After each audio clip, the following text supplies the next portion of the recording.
Welcome to the Swing and a miss. The World Series Game 7 is in the books. Dagger! It's 1974. The Washington Capitals are the 2018 Stanley Cup champions. Don't like that. I like that. You gotta like that, right?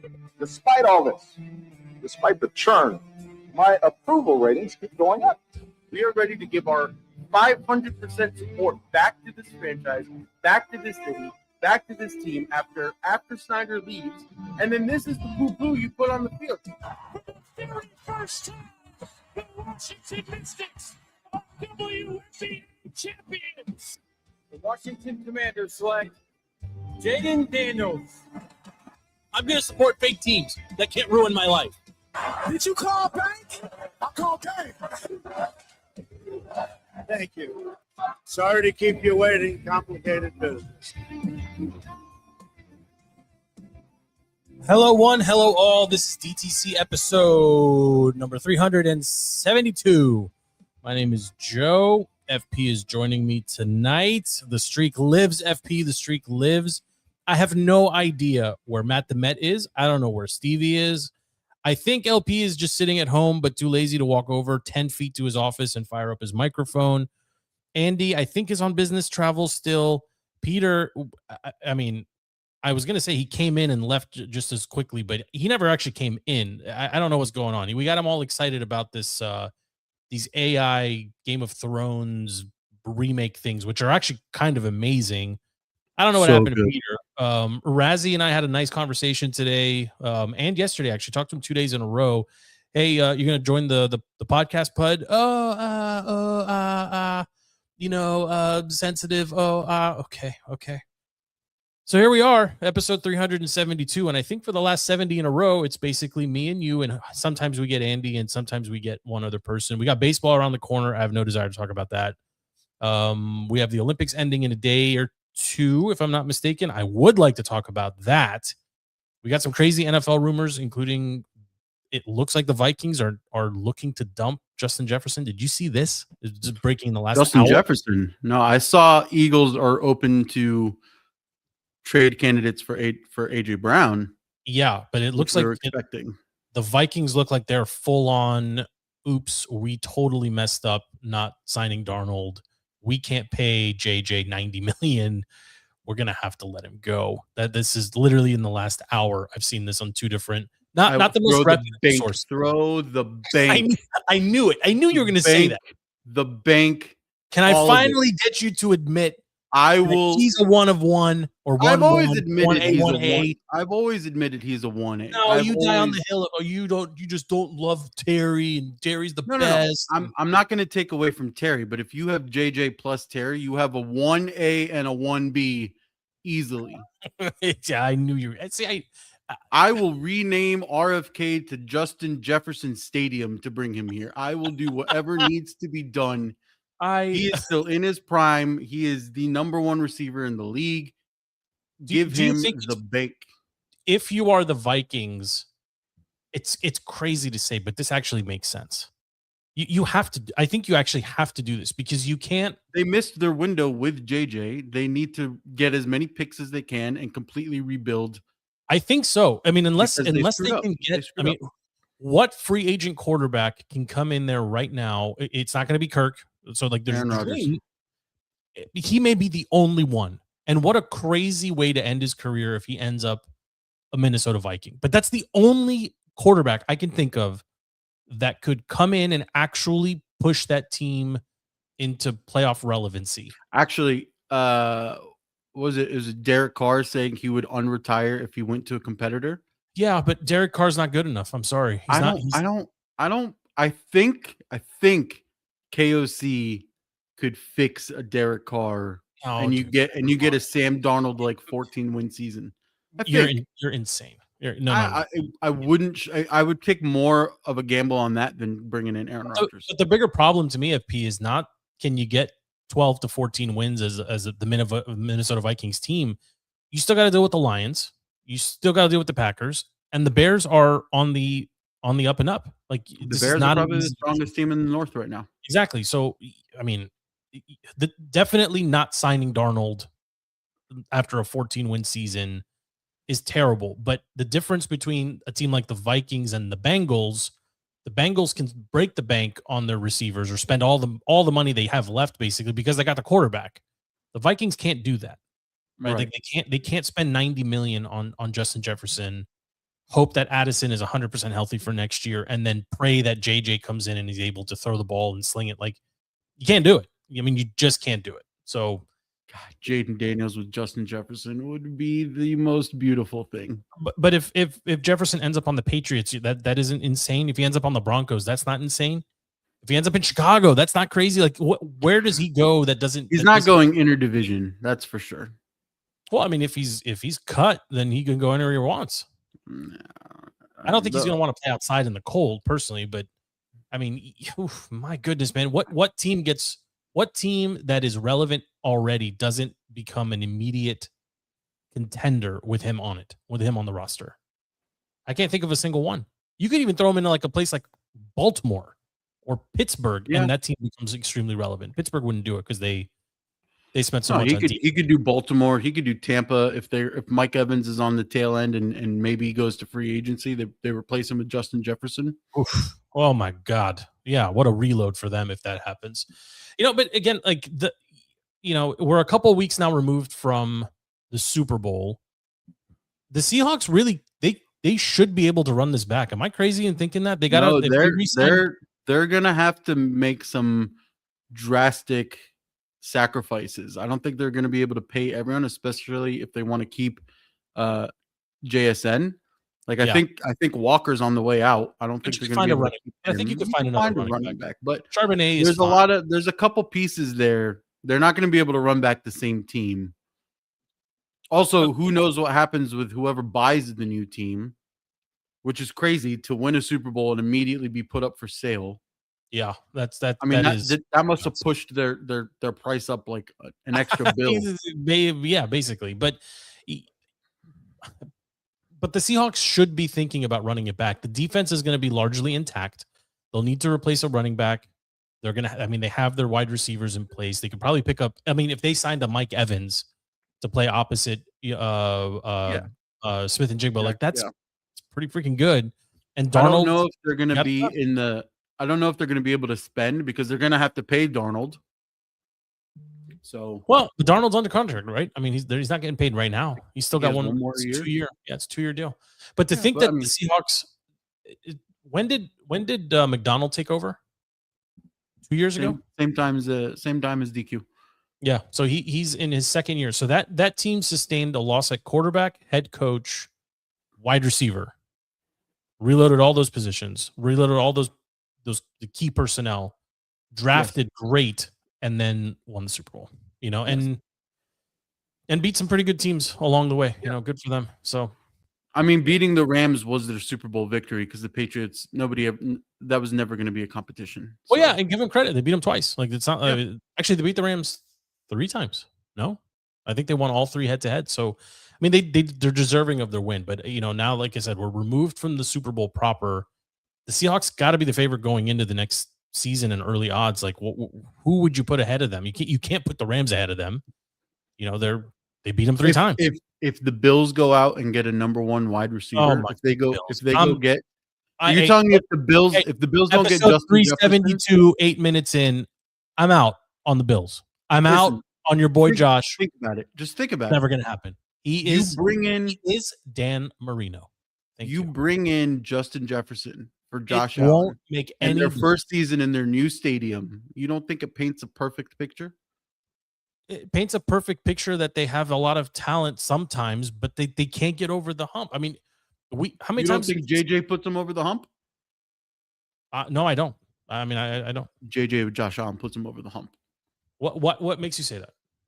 What have you seen from Josh Allen that gives you confidence that you put an A1A receiver out on the outside of that offense that he's going to consistently the Bills they got screwed royally this playoffs. Yes. You can't put that on Josh.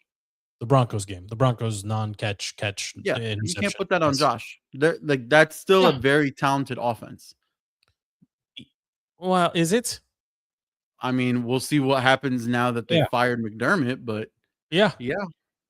So do you expect them to regress a little bit or to improve? No, because they kept Joe Brady, right? So that was the whole questionable reason of why would you fire McDermott but keep Brady. I mean, I think by and large the expectation is that the Bills are going to regress. No, I don't know.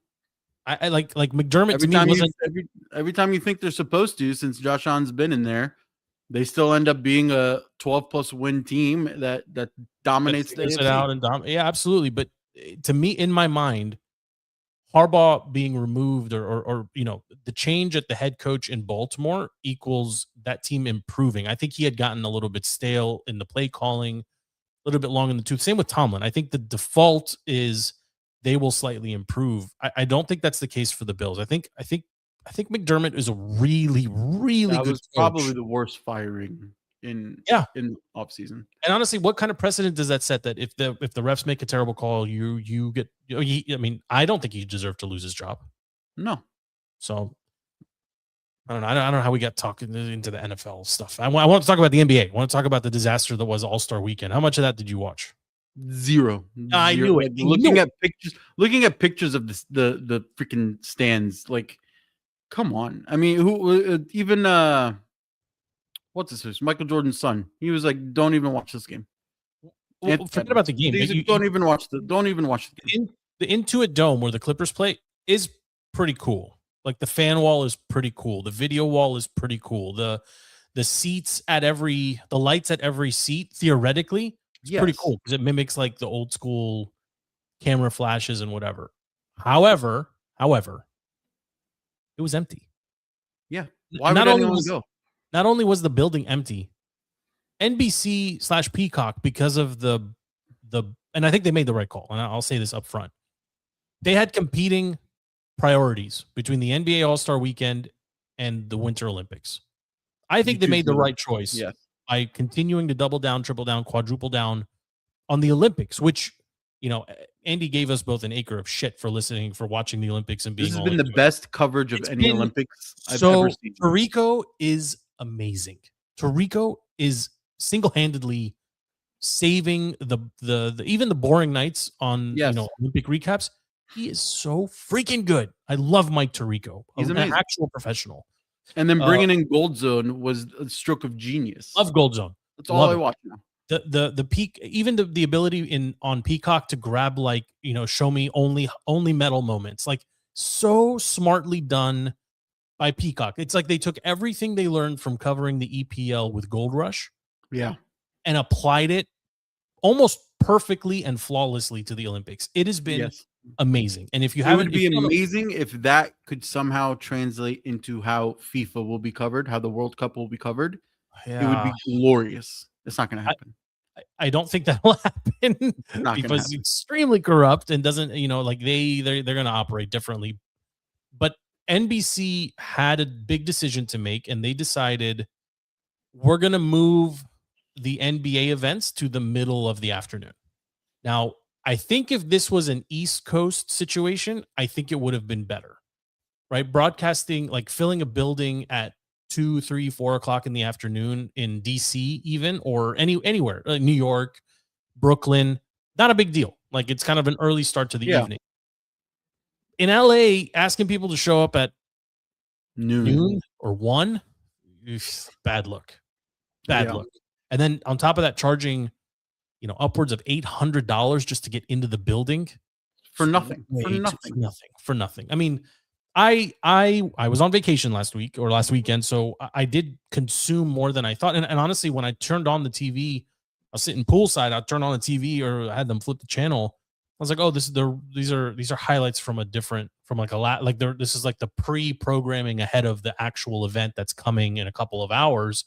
Oh, look, Damian Lillard is in a Portland jersey. Thought he was a Buck. Wait, didn't he get traded back to the Blazers? And I was doing this whole thing in my mind.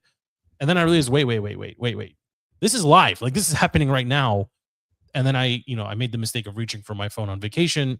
rookie mistake, right? Because you get sucked into all the stuff that you're not paying attention to. But the internet was really pissed. They're like, why didn't anyone tell us basically that the NBA and an All-Star weekend is just in the middle of Saturday afternoon?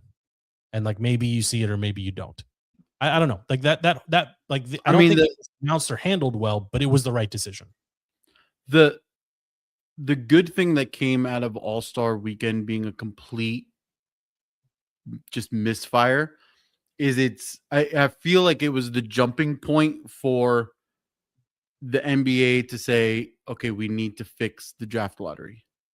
Because literally since the failure of the All-Star weekend, it's been 4 days of draft lottery. All of the headlines have been, how do we fix the draft lottery? And I think the NBA goes, we really have a big problem on our hands. Like they almost have to go nuclear option and just get rid of the draft lottery. They have to, FP. But that's not the nuke option. That's the sane option. You draft in the order reverse of what you finish. Just like, I mean, that's what baseball does. That's what hockey does. Every sport, yes. Right? I don't think there's lotteries in any of those sports. That's what the NFL does, right? Yeah, you can trade but how do you prevent the tanking? I don't think you can. And it's a larger conversation about the nature of this nonsense that we now know as load management. This is nonsense. I don't think you can force players. You can't collectively bargain forcing players to play because they are healthy. You can't. Yeah. I mean, it's not possible. However, what if you revolutionized how the players are paid based on the number of games they play in? I mean, I think that's fair. Okay, so hear me out. We're signing you to a deal that basically stipulates that you will play in a minimum of 70 games a season. There's going to be 10 random games, load management, illness, missed, whatever.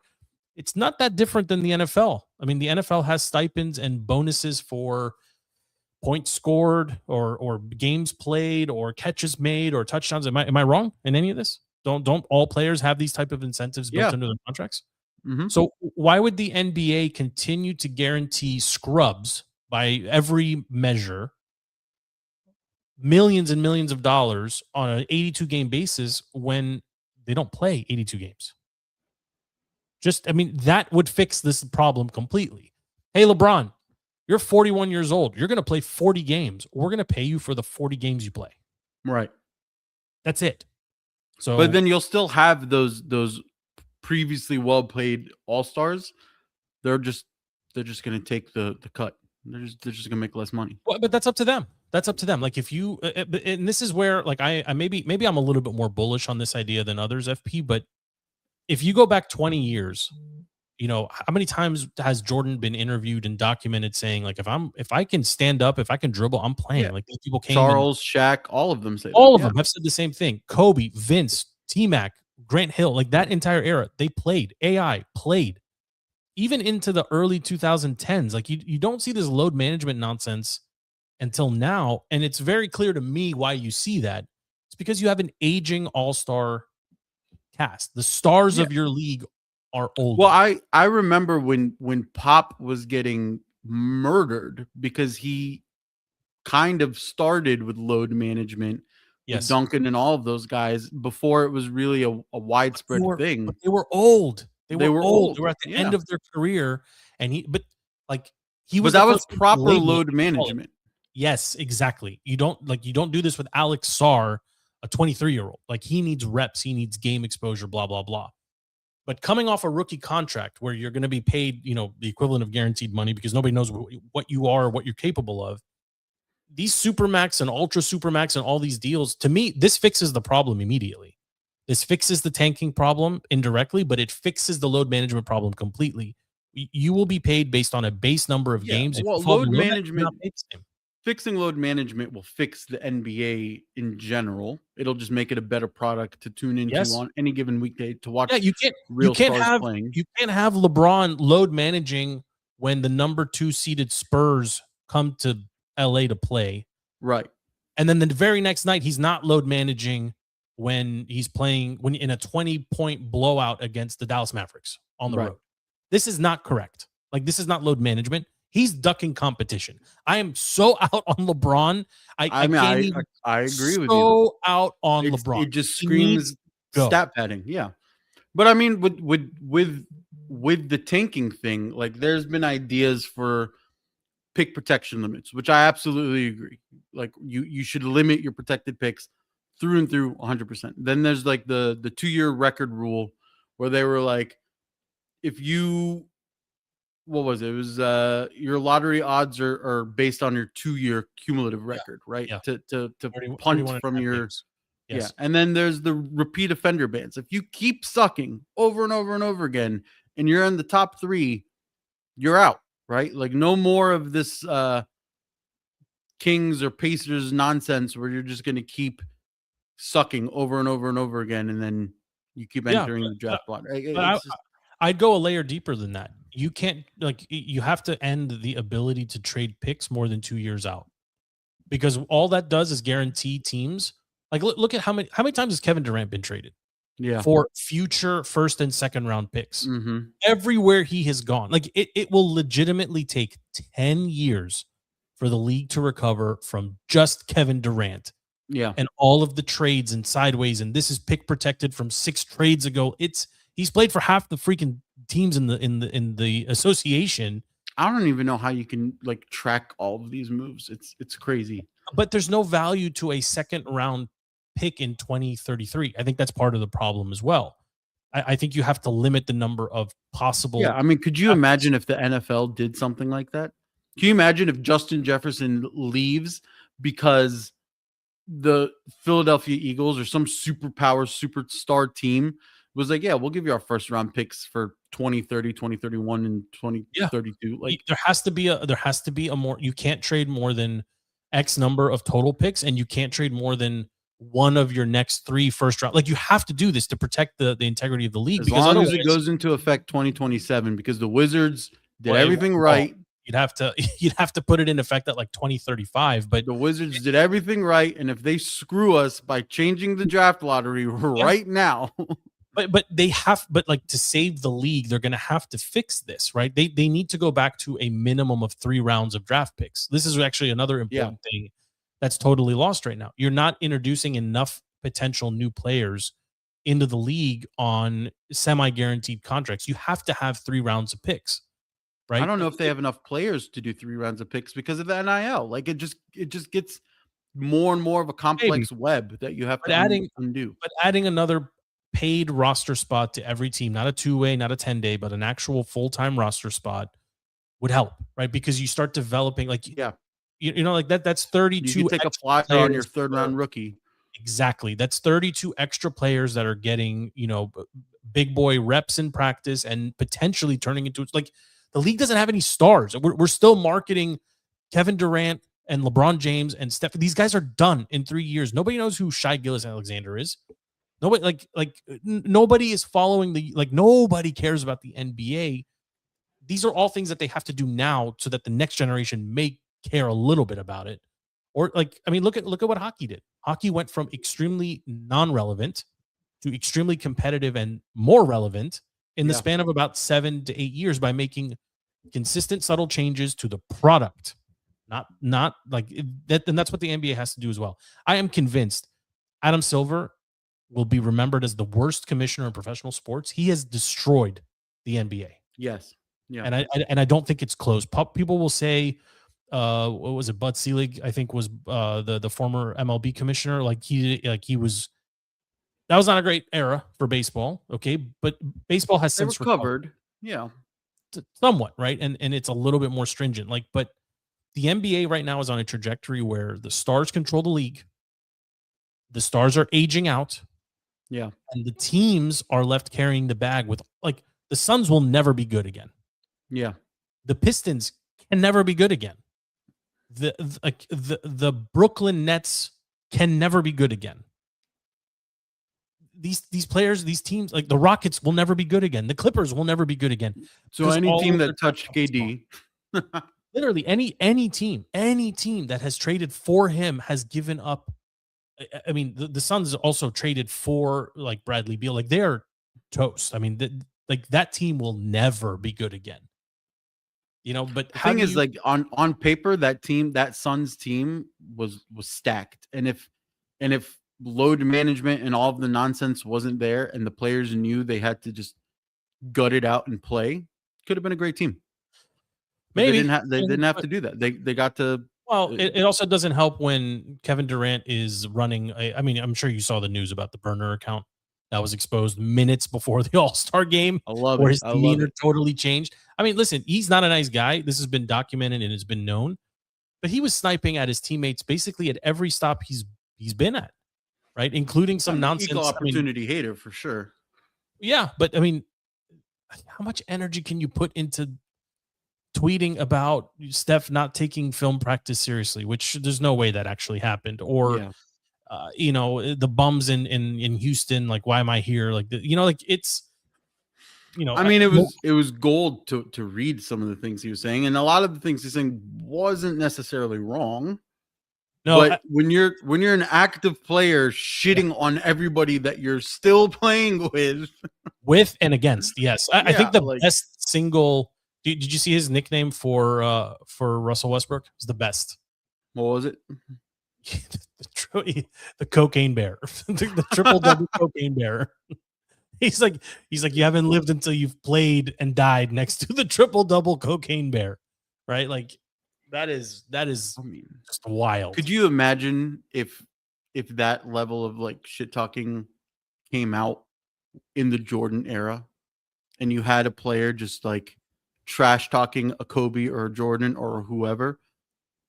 Well, I mean, they'd go we had nuclear. this chat. We had this chat in parts of the offline chat. Like, how much bigger would Jordan have been with social media, or would it have been limiting? Like, is there a glass? Like, I actually think players like Tiger Woods, Michael Jordan, to some extent Kobe Bryant, and AI, like the players right before like social media became a thing, even like pop in pop culture. Michael Jackson. I actually think there's a sense of like the aura that comes around these guys. It like the legend grows bigger because you don't have access. And I think a lot of people make the argument that had they had social media, they would have been even bigger than they were.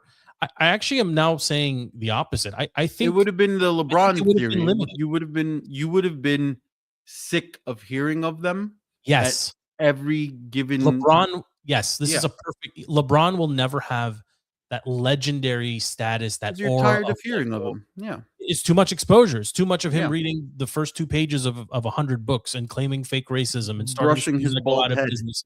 Yeah, and the wearing the Angel Reese shorts and the big warm up thing and doing the stupid ball. Like, it's too much. Like, I have too much access to LeBron James, and thus I don't really like the new pregame warm up ceremony. It's Like, so if dumb. I'm the rest of the players on the Lakers, I'm like, come on, dude. Like, do we have to do this? But what's egregious is having his son do it. Yeah. And like everybody go out there and do it for Bronny. Like, come on, man. Like, Bronny deserved a contract extension this past offseason.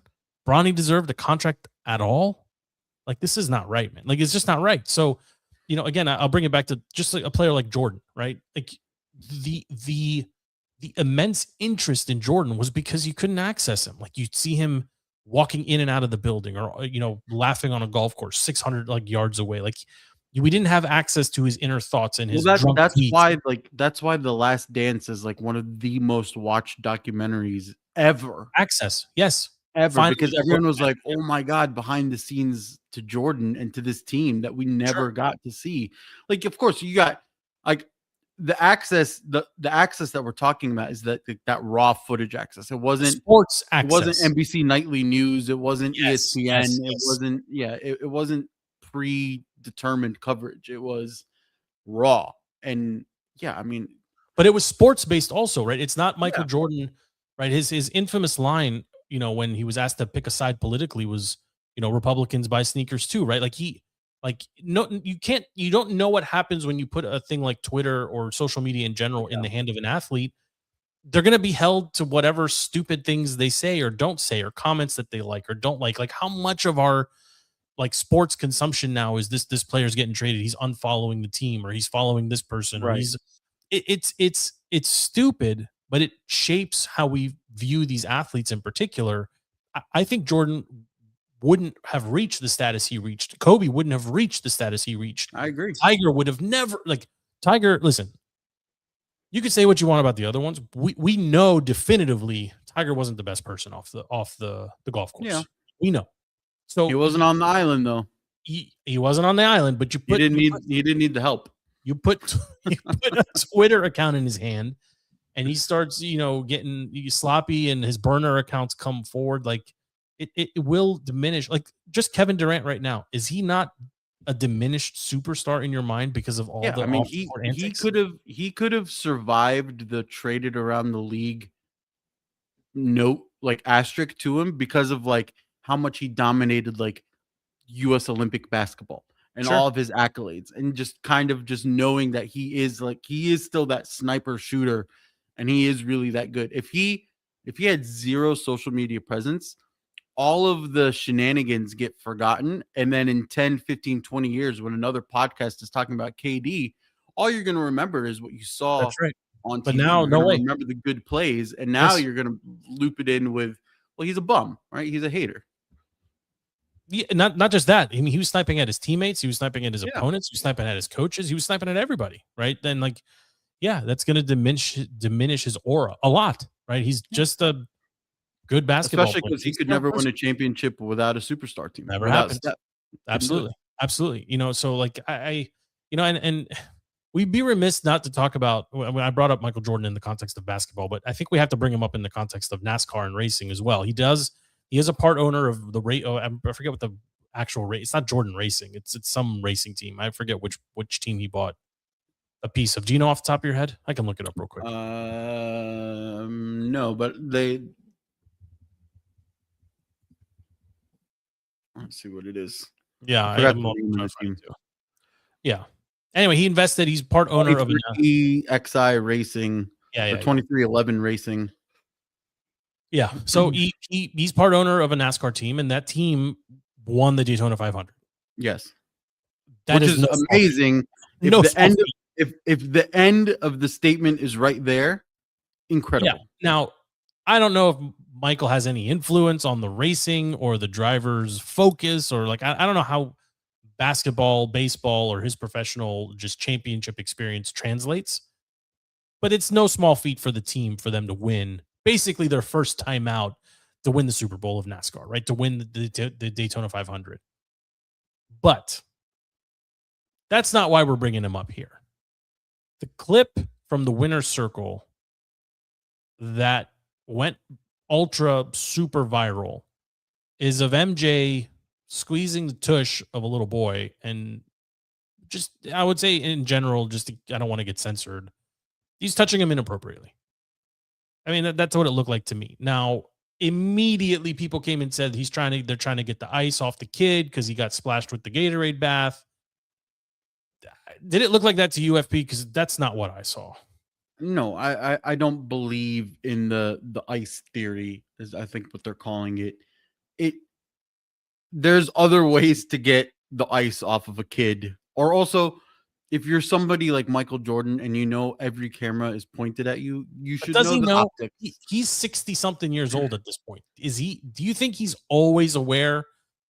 Like, do you think in that moment his life has been surrounded by cameras? I know, but I'm asking you. He's engulfed in the moment of winning a championship or winning a trophy or winning a race or whatever. It's the first time he's up there. All cameras. Do you think for a moment maybe he forgot where he was? No, I mean, I want to give him the benefit of the doubt, right? I don't think you can, though. I don't think you can. I mean, like it was so okay. Let's do this. So the kid was Tyler Reddick's son, right? So Bo Reddick, right? So the driver who just won, it was his son celebrating there. The ice theory, I don't necessarily believe it, or it was just really stupid and bad optics. But you have Tyler Reddick going on Stephen A. Smith and him being like, I know Jordan, my family knows him. Like, I don't see it as that at all. And I don't know if that's him being like doing a PR spin, or Jordan's like, oh shit, I messed up. You need to go out and fix this. I don't know. We live in a world now where You If can't something know. looks wrong and corrupt, it's probably wrong and corrupt. That's kind of the world we live in. Unfortunately, I think that's the only way you can look at this. I really struggled with this because I saw it and I was like, oh, this is AI, right? Like this is C dance or whatever the Chinese AI is. Like this can't be real. And then I saw it again. You know what? It was very similar. Obviously not morbid like the Charlie Kirk shooting, but like when I first saw that, I was like, what the hell is this? Like what's going on? Yeah, you can't believe anything that you see You can't. immediately. You until you see it cannot over and over and over. yes, and it has to be yes. It doesn't look good. I agree. It doesn't look good, but I also am a huge.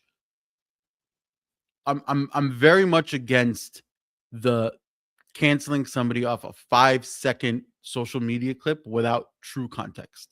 So I understand like optics plays a part in things, but it shouldn't be the only thing that you get to use to cancel somebody, right? Like the internet trying to cancel Michael Jordan off a 5-second clip where maybe he was purely innocent and he was just trying to shake off the ice. Maybe that's the case, right? Like we were just talking like Michael Jackson 20 years after his death. Well, I want to talk about him. I definitely want to talk about the other MJ, but you can't do an immediate. What's your gut? What's your gut? Like you've known Michael Jordan your whole life as the untouchable greatest of greatest basketball players. He played a little baseball. He came back to basketball. He's now into racing. I'll tell you, my visceral immediate reaction to the video first was this isn't real, and then the second, third, fourth reaction was, oh my god, this is not. I think it was just terrible optics, but I think it's not something. He has never shown himself to be somebody that is what the internet is trying to classify him as and canceling. And it was just, it's just terrible timing because of everything else that came up. It's just terrible timing for this video as far as I know, Michael Jordan is not in the Epstein files. Yes. Like have you played around with the email searching database? Yeah, you put everybody's name, just to see. I love it.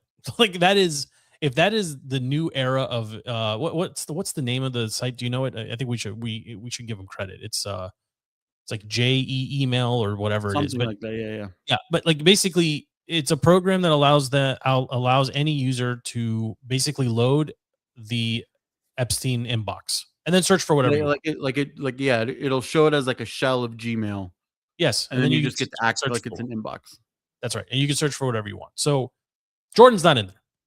No. And I don't know if you were following what happens. And I'm going to put this out here. If you don't want to hear a little bit of political talk, just turn the show off. It's okay. We still love you. But I think we have to talk about some of this stuff. Homeland Security, Pam Bondi. Like I don't want to get too far into the weeds, FP, but the administration set a trap. I don't know if you followed this story. I was kind of hoping we get the boys on here to talk about it, but I mean, Stevie administration. Would love this. I know, but so would Petey, so would Raz, everybody. Like because it's in the end, it's not political. But basically, the administration said we're going to release everything. Here is your unredacted copy of the files, and then they tracked what everybody went and searched for. So they knew members of Congress went and were. I mean, imagine somebody came to you and said, "Hey, I'm going to release your inbox tomorrow. Right. This is everything I'm going to release. You have 24 hours notice, but this is going public." Everybody would react the same way. What do I need to get out of here? What do I need to get out in front of? Is my name in here? Is my friend's name in here? Of course, things will leak out, and then people are calling people, and am I in there, and this and that. In the end, the administration had a punch list of everything every member of Congress that had access searched for. So they literally told them exactly where to go look. And I think this is literally the tip of the iceberg of what's coming with the Epstein files. I mean, clearly it's the tip of the iceberg. I mean, we had Fortnite players confirming Epstein's account is still active up until 3 weeks ago. Actively being used. In the history of online gaming, Epic Gaming, and the game of Fortnite, no one has ever transferred a user account name to another person. Is that a fact? Not that I'm Can't aware be of. done. Cannot be done. I cannot transfer my gamer tag to UFP, and you cannot transfer yours to mine. So the thought that there would be references to V-Bucks being purchased in the Epstein files under the same user account that was playing a season ago, 2 seasons ago, it's impossible. It's not possible. That account is active, and now it's private.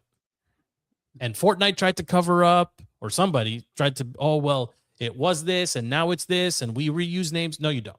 No, you don't. The whole internet called BS on that. That is his account, and it was still being actively used. It just, you add that to the cameras at the jail cell were turned off. You add that to the pictures of somebody who looks exactly like him walking around Israel. Okay, how many more of these Matrix glitches are we gonna just pretend we're not seeing? Yeah, right. Dual black cats walking across the screen. Yeah, but then people go in and they're like, "What's this Zorro LLC bit?" FP, did you follow this little? I heard a little bit about it. Yeah, so Zorro LLC is a Epstein shell corporation. It is noted throughout the Epstein files and his emails. It is referenced repeatedly. It is his LLC, Zorro LLC. Do you want to know what Zorro did in 2008? You want to take a guess? Made a lot of money. Made a lot of money. Do you know how they made a lot of money? Zorro LLC? Lottery. I think you know this one, right? Yeah. Zorro LLC won the Powerball in 2008. And then again in 2011, and then again in 2013. Insane. Nothing's real. Is that possible? Like, no. Statistically, of course not. Of course, nothing's real. What are we doing here?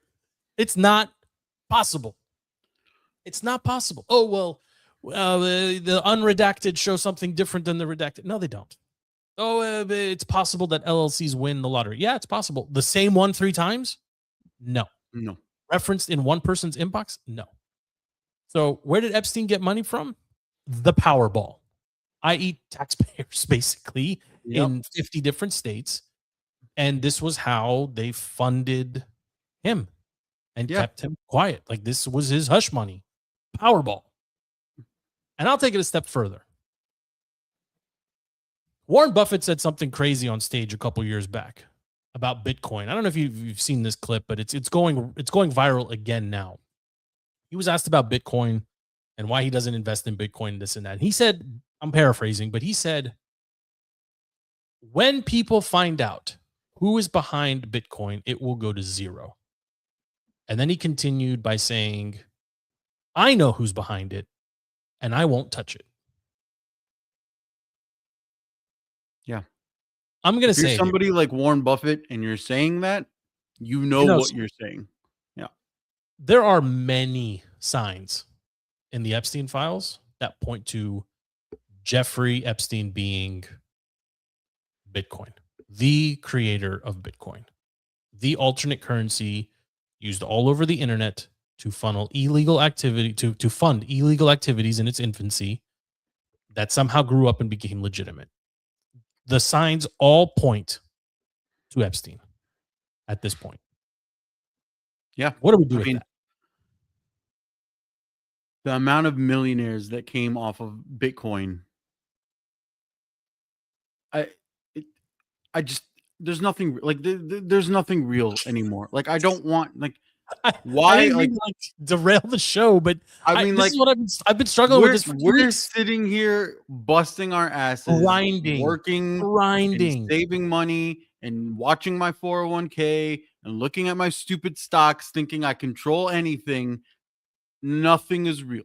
Meanwhile, Zorro's winning 3 Powerballs and creating. Yeah. I'm never buying a lottery ticket ever again. I don't care if it magically goes to $3 billion. I'm keeping my $5. No. It's you win the lottery by not spending your money. That's the only truth now in this psyop version. You almost have to go back to like Great Depression mode and just take your money, stuff it in a mattress, cross your fingers. Well, yeah, because you can't put it in a bank. I mean, you can't put it in. Yeah. So Nothing's pure. Nothing's as it seems. And AI is just going to make it 1,000 times worse. Well, and like just the amount of people in the Epstein files, the amount of stuff. I mean, Fortnite. Can you imagine if 50 years from now history comes back and basically says Epstein was proven to be alive because of a video game account because he had to get online and game it up with the boys? Yeah, talk to little boys probably. Well, but I'm saying like all of these signs point like. How many years have we been hearing about? Like, just think about this. Connect these dots in your mind, because as they started to connect in mine, I couldn't turn it off. For years and years, parents have been getting warned about letting your kids play online. Why? Because the Epsteins of the world are playing online with boys. Yes. Don't let your kids play Roblox. Don't let them play Fortnite and chat with strangers. Don't let them go into unmanned online gamer chat rooms and whatever. We knew the terrorists were using the PS Network and Xbox Live. Turns out Epstein was doing it too. Yeah. So like, and this is rooted in truth. You get watered down versions of it from bigger companies that know what they're doing, right? So like the Snapchats of the world and the different like secret apps and hidden messages, like these companies know what they're doing, and you're getting a watered down version of it for like regular consumerism. Yeah. I mean, everything's corrupt. Everything's corrupt. And I want to just close with this. 25 years ago, at this point, maybe a little bit more, Michael Jackson was labeled a pedophile. He was labeled a kid lover. He was a freak. He was a nature. Neverland is this. Macaulay Culkin is his best friend. It's super weird. Blah, blah, blah. Have you been following the trajectory and the revival of this narrative over the last 2 weeks in hindsight, in like by comparison or contrast to the Epstein files coming out? Have you been seeing this? Yeah. So there's rumors that, not rumors, I guess. Not rumors. Macaulay Culkin has said it now. Yeah. 3 different times. That Michael Jackson was basically the hero of Hollywood. Young Hollywood. Yep. Where he would take kids and basically protect them at Neverland so that they didn't end up in Epstein Island, because he knew what was happening and he knew which powers to be, especially in Hollywood and music producers and et cetera, were associated. And then all of those powerful beings went around and they were like, the image that you are protecting, we are going to turn it on you and say you are that image. Yes. And we're going to destroy them. Yeah. And then that's, did you hear like the song lyric, that one song? What's the song? There's Man in the Mirror. They don't care about us. There's a billion references it. They don't care about us. Like the lyrics there, like the anger that he's saying and like the lyrics, it's like, you can shut me down. You could try to shut me down. And it's not going to work. Like, yeah. Yes. I mean, yes, I love it. But it took us 30 years to come full circle to something Macaulay Culkin has said and maintained from the beginning. We didn't have the context, right? It's like, here are 40 pieces to a puzzle that requires 200 to put together. And now that we have an additional 100 pieces, the 40 makes sense. Yeah. There's still a bunch missing. You seem like that's how my brain is putting this together now.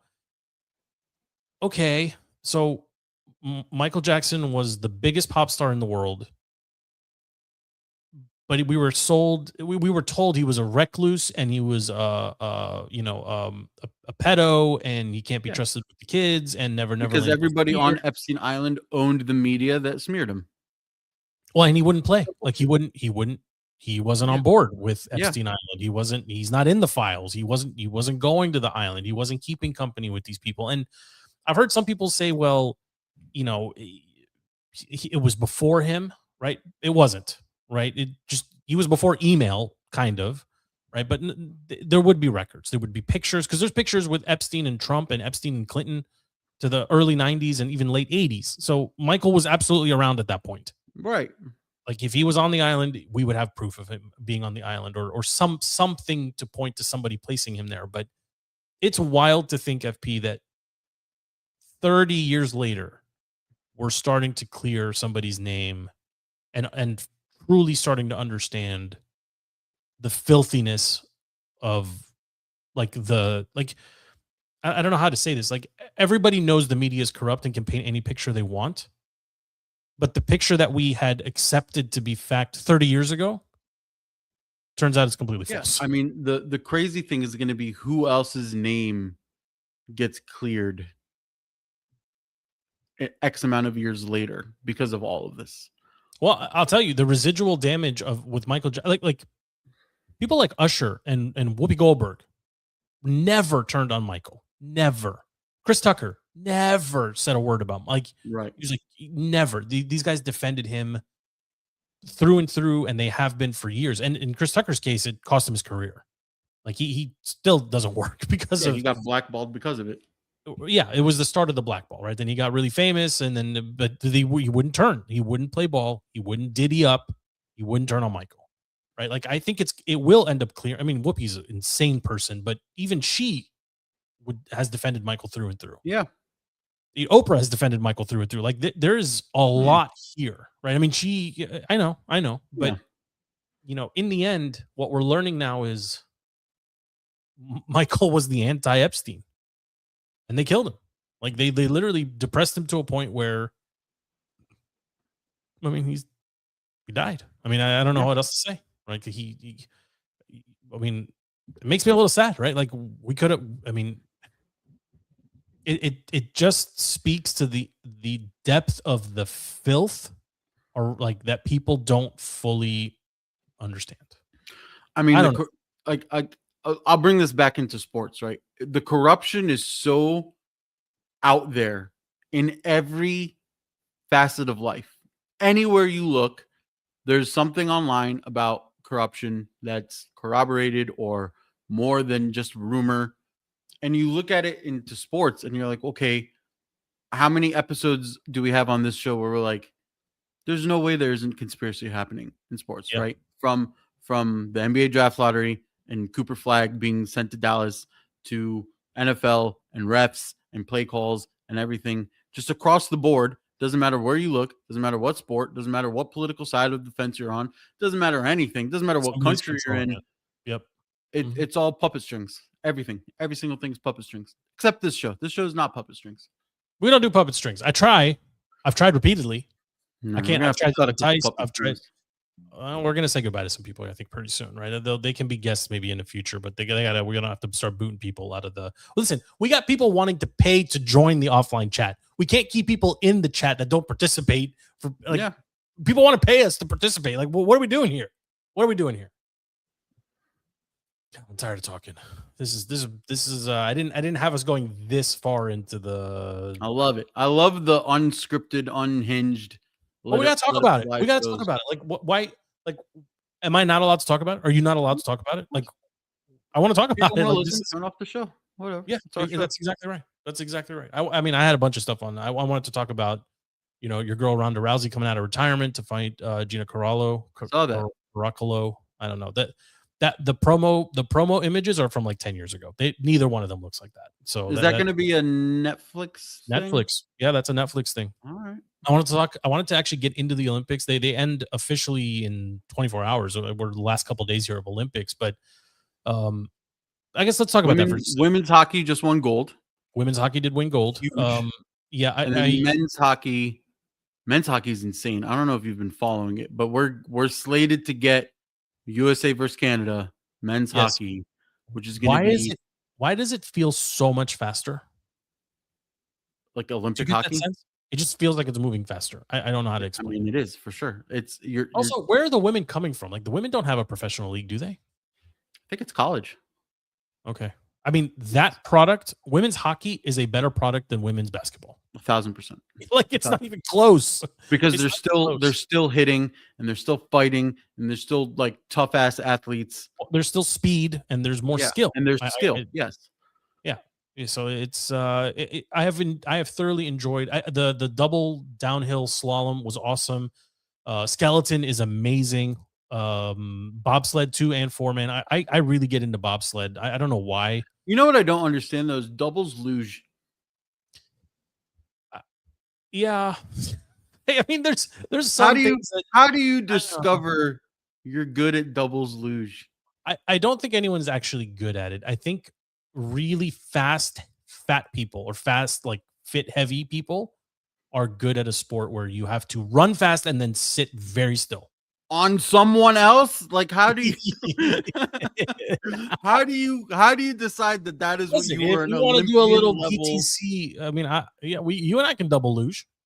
Yeah, Sounds like dirty. how do you decide you're good at that? And how do you decide who's top or bottom? I don't Bottom. I don't know. Yeah, who's going to be the bottom? I don't know. It's a weird sport, but it's fascinating to watch. I'll tell you, one of the other ones I really enjoy watching is speed skating, short track speed skating, because Yeah. you would think it's like it's short track, like it's just whatever, but there's so much happening in 10 laps. Do you remember that viral clip from like I knew you were gonna say this. 2014? Did you see it? It's 2018. Yes. 2018? Or no, it was Where 2020. It was like It was the 2020 kids, Olympics that were in 2021. Yeah, it was the U17. the youth, that one speed skater that just went balls to the Yes. wall the first 3 laps, know it. lapped I've watched everyone. a million times. Yes, It it's is two the Chinese best skaters, clip. two Chinese speed skaters in a distance in a 1500. So it was like 20 laps or something like that. Like right out of the gate, she just goes bananas, catches up, Yeah. and then tucks in behind the pack, and then just stays there for the next. And they forgot that They she forgot. lapped them. They forgot. How So do you everybody- forget that? I mean, it's a lot of laps. But how do you forget that? Well, I don't Like, know, they but what's truly all thought they were fighting for first place, and she's just sitting there in the back winning. and then her teammate, when all of them cross the finish line and then like slow up and pull up because they think the race is over, her teammate just does another lap and comes in second place. So, but the thought here is like the psychology behind that. Like, I don't know why people don't use that more. Like, Right. just do it. Just in one of the preliminary heats, just go bananas out of the gate and force everyone either to keep up with you or call your bluff, and like you're not gonna you are not gonna have that stamina. Or they're like, oh, you're gonna run out of gas, and that was a stupid move. But nope. Yeah, I mean, she just, I know exactly what you're talking about. But the speed skating was a lot of fun. I get into the figure skating too. I love the figure skating. Yeah, like there's some stuff that happens. Like it's good. Also, man. the old heads, like I remember watching figure skating as like a kid, like the '94 Olympics or whatever, and it's like all of these old school songs that you had no idea what they were playing. Now, when you watch the Olympics, it's songs from our youth, right? Like It's they have like our oldies. 2000s Yeah. era. They're playing Yeah. like Ricky Martin and like Backstreet Yeah. Boys, and this is great. Like, I'm enjoying it. It's our Good old playlist. our oldies playlist. Yes, it's but like the couple stuff is good. There's a couple things I don't care for, and then curling. Admittedly, I still don't understand how curling is played, but there's a lot of controversy, especially around the cheating Canadians. Yeah, You I know, don't. the I extra tried to finger follow touch. that, and it's A lot of fingering from the Canadians. A lot of fingering, but I think I could be good at curling. I think you could be good at curling too. I think you would be the like the shooter, the person. The slow release. Slow, the slow split stance this thing. This Yeah. thing. Put a Yeah. little English on it. Yeah, that would be you. Such a good sport. I think we get Andy out there with a broom, just walking in front of the ball. I think if you brush in front, like perpendicular, Because it's rough ice. yeah, if And it's you're perpendicular, smoothing you smooth it out, it goes faster. If it's Yeah. parallel, you slow it down. Yeah. No, other way. No, wait. Which one is which? I would imagine it's Parallel, inline. inline is smoothing, Yes. So then perpendicular would be roughing. roughing. Yeah. Yeah. Andy's stupid. The Winter Olympics have been great. They have been Coverage great. has been great. I went on a Just pizza annoyed. tour in Chicago last weekend, and every single place that we went to had the Olympics on. And I was like, this is the perfect day. How cold was it? But actually, we got like 60-degree weather and sunny. It was very nice. That's nice. Also, Chicago pizza, deep dish, not real pizza. Yeah. Cavern style, not real pizza. I don't do square cut, thin crust pizza. okay, tavern where, style. where are you going with this? But they have proper New York style pizza. Really, really good places. I was on the One Bite app from Portnoy. And Okay. we were using it to go to all these pizza places, and we wouldn't go anywhere below. You just it. went and got one slice at 10 Yeah, different no, places? we would order a full pizza. It was like 5 of us. We'd order a full pizza, half cheese, half pepperoni. Yeah. But we would follow the app. Nothing. We didn't go anywhere under an 8, which Okay. is very high for. So what was the best Portnoy. pizza you had? It was Zaza's. I'll Okay. find the name, but it was Crispy incredible. undercarriage. Perfect undercarriage, zero No flop.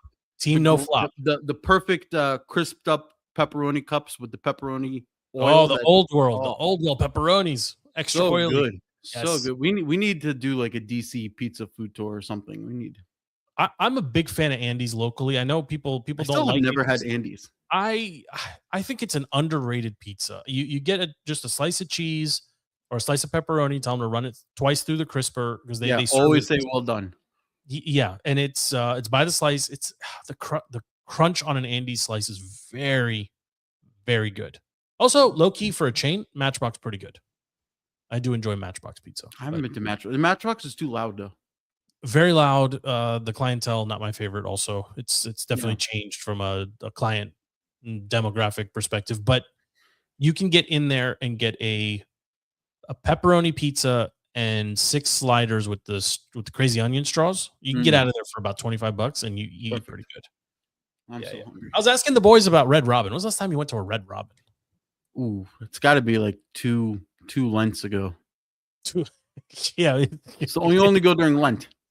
I know, and it's too early in this Lenten cycle to be talking about fake meat burgers, but it hit me today for some reason. I was like, I haven't been in a long time, and I used to live off. They got rid of they have weird burgers now for the vegan options. They had Boca and Garden, and they got rid of Boca, and they have like their own Impossible version. They have Impossible and Ancient Grain. I look because I was during. I'm not to overshare. During toilet time, I went down the rabbit hole to see what they had. But you're right. I used to live off Boca Burgers. I actually miss Boca Burgers. I don't think they even make Boca Burgers anymore. Yeah, I don't think Boca's a company anymore. I'm gonna check actually. I'm going grocery shopping tomorrow morning. I'm gonna take a look. Boca used to make some good stuff. They used to have the ground crumbles too. But I heard they got rid of the bottomless fries. That's the whole draw. Oh, 100% still there. It's on the menu. Sure? It's on the website. Yeah, I'm telling you. I went down the rabbit hole during toilet time. And they have garlic fries, they have cheese fries, they have the regular fries, they have the extra seasoned fries. Like they have the onion ring tower too, which I remember loving. Yeah, I think we might need to work it in to a rotation here. Maybe towards the end of the Lenten season. Yeah, I'm in. Anything you want to plug, FP? We went a little bit long. I wasn't planning on doing an hour in the off season, but anything you want to plug? Oh, we got to talk about OMC. Are you ready for OMC 23? I'm ready. I have one movie left to watch. Live and Let Die. I left it to the end. That's my last one, and then I'm ready to go. I'm ready. I watched them all. Yeah. All right, let's check with Andy, see if we can get him or Pete or somebody. Watch them, but they're good. I'm ready.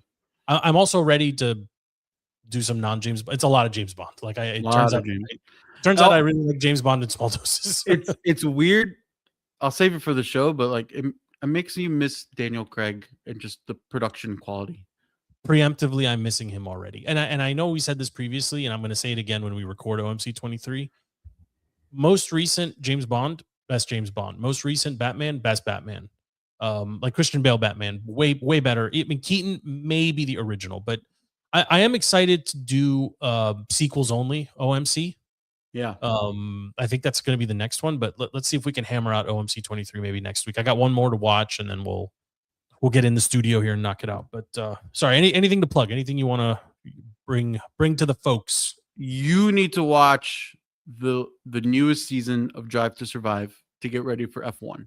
I'm not going to tell you. Listen, I'm not going to tell you to watch the last 7 or 8 seasons so that you understand. There's no chance. Yeah, but watch the newest season that comes out in like 3 days. Okay. Just to get ready, because Apple TV already has it queued up. They have everything set up. When do we start? The UI for F1 looks amazing. March 8th, I think, is the first. Oh, we got 2 weeks. Race. Okay. But the UI on Apple TV is going to be incredible for this. Did I tell you that Matt reached out to me to figure out?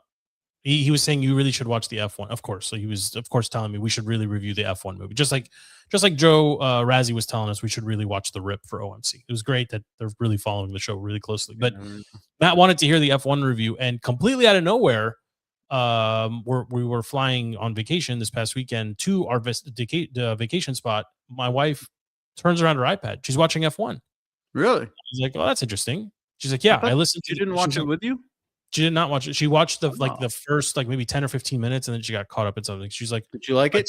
but she said, I listened to the show, and I needed to see it for myself because your take. She was talking to me. She was like, your take was insane, and I haven't even seen the movie, but I know your take was insane because you're obsessed with Ocean's 11. I was like, well, this is not how I thought this conversation was going to go. Did you agree it was insane? He agreed it was insane. Yeah, she was very you're the much only on team person with on me. earth. Well, we'll see what Matt had to say because I told him I'm not gonna. I told him just listen to it and tell me what you think. But okay, I will give it. I will give it a look. I'm very far behind on Landman. I got to get caught up on that. And then a little bit of a bummer / crazy news. Tehran season 3 has been excellent, and they're in the middle of recording season 4 or taping season 4 right now in Greece. Did you see that the executive producer of Tehran was murdered / unalived? Was it murdered or just found dead? Found inside of a hotel room. So I don't exactly know how that plays out, but I mean, based on the how that show is, yeah. Are you into season 3? Have you gotten? I'm fully caught up on season 3. Okay, I mean that show. Honestly, it is almost to the point where it deserves its own Game of Thrones style. Yeah, 20-minute recap. It is so good. If anybody's listening to this hasn't seen Tehran seasons 1 or 2 or 3 for that matter, start at the beginning. You will be caught up within 2 weeks. It's that good. It is so good. All right, FB. Sorry. Anything else to plug besides F1 getting ready, Drive to Survive? Okay. I got nothing else to plug. You're gonna love it. I got nothing to plug except the Patreon. Please join us on Patreon if you haven't already. Patreon.com/DTC. The shows go up there first. They go everywhere a couple days later. Thank you for everyone that has joined. Thank you for everybody that is tuning in and subscribing and sending us feedback. I do see the feedback. I'm sorry. I don't always respond to everything. I see the emails coming in. I'm sorry. I will get better about responding to everything. Keep up with us. We are going to try to do our best to maintain a weekly cadence for recording throughout the off season. We got OMC 23 hopefully next week, and then we'll see where we go from there. March Madness / March Sadness is around the corner. We got the F1 season. I'm going to try FP to get into it so we can talk a little F1. We can talk a little baseball. We got quite a bit going on. So, and then the World Cup, believe it or not, is about 3 months away. So we got a lot going on. It's almost spring. Thankfully, it's almost spring. This disgusting snowcrete situation that we have here in DC is almost over. So anyway, thanks for hanging out with us. The show is DTC. This is episode 372. Subscribe wherever you get your podcasts. We will see you soon. We are out.